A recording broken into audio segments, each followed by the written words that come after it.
Having a child is an invaluable part of human nature.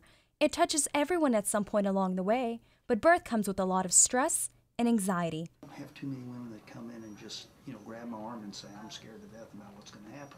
They may be, but they don't show it. I often, with our patients, use the analogy of running a marathon. When you run a marathon, it requires both physical and mental training. And it's not easy, it's hard work, and it involves some amount of pain and a little bit of suffering, but when you cross that finish line, it's exhilarating. Mothers-to-be know every detail on how they want their first baby's rooms to look like, from the crib down to plush toys, but oftentimes the prenatal process gets easily overlooked. I definitely think that more people in general in the U.S. population put more in research into buying a car than they do into where they're having their baby. Most American women jump to assume that they'll only have their child in a hospital.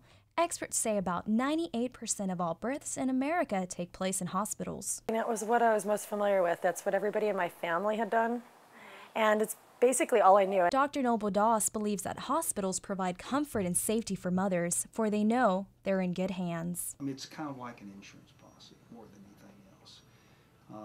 Certainly women have been having babies a long time before there were OBs. Another reason most women opt for hospital births are because they fear the immense pain and want medication to ease the process. I just figured I could tough it out and mind over matter, and that I would be willing to bear the pain.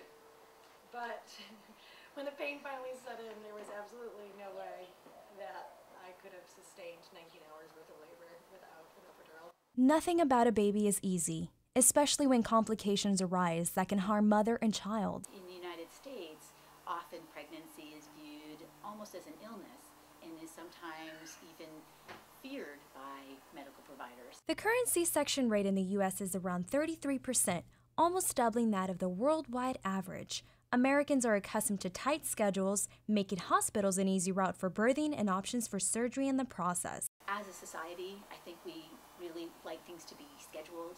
We like them to be organized. We don't particularly care for pain.